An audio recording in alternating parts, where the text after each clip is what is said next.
אבל גם אנחנו הופתענו לשמוע השבוע על קייטנה ליהלומנים צעירים. כן, עמליה דואק הלכה ללמוד איך מלטשים יהלומים.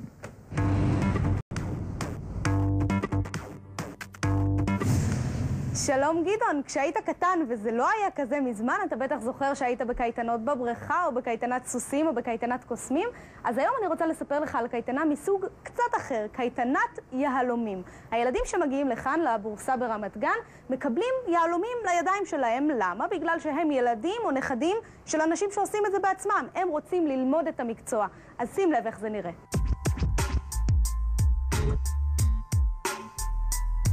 אבא שלי עובד פה ואני מאוד מתעניין בתחום. אני כל הזמן שמעתי בילדות שלי כל מיני מושגים ביהלומים שלא הבנתי, ואני מחפש פה בעצם להבין את זה. אם אתם רוצים, אתם מוזמנים לראות כל אבן, עולם ומלואו, כל אבן מאופיינת בדברים שונים.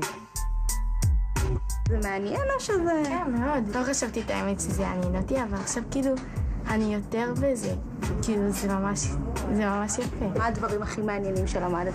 למדתי איך מגלים את החתכים ואיך להסתכל ביהלום. התהליך שצריך לעבור כדי להוציא באמת היהלום מהאדמה, שלוקח 10 שנים מרגע שמוצאים מכרה עד שבאמת אפשר להפיק ממנו יהלומים. זו האדמה, ובתוכה אתם יכולים למצוא את היהלום. רואים, יש לנו אחד גדול, ואם תזיזו קצת את העיניים, ימינה, שמאלה, תוכלו לראות, יש עוד נוצצים קטנים בפנים, גם הם יהלומים.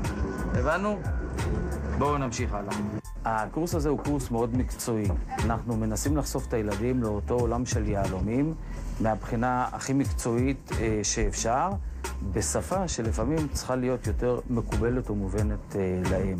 הם לומדים בדיוק את אותו חומר, הם עובדים על יהלומים, לא על זכוכיות, לא על זרקוניה, הם משתמשים במיקרוסקופים, הם יגיעו בסיכומו של דבר לאותן תוצאות כמו שההורים שלהם מגיעים, למרות שיש להם קצת פחות ניסיון כרגע. כמו בכל תעשייה, המניע העיקרי זה טיפוח, ולכן אנחנו משקיעים הרבה אנרגיה ומשאבים בטיפוח הדור הצעיר. כשאתה מסתכל על האבן פייסאפ מלמעלה, אתה תראה אותו כמה פעמים. זה לא גיל קצת צעיר להתחיל להתעסק ביהלומים? לא, להפך, יותר טוב להיכנס כמה שיותר צעיר, אתה יותר לומד, יותר מפתח את העניין אצלך. אתה לומד יותר, ואז אתה מתקדם, ככל שאתה יודע, אתה מבין, יותר טוב. אני מסתכל על ההורים שלי ואני אומר, גם אני רוצה להיות כזה, אז זה משהו שבא כבר מציית. אבל אתה רק בן 11. עדיין זה מעניין, אין לזה גיל, להתעניינות אין גיל. עכשיו אנחנו רוצים להכיר לכם 3 ילדים.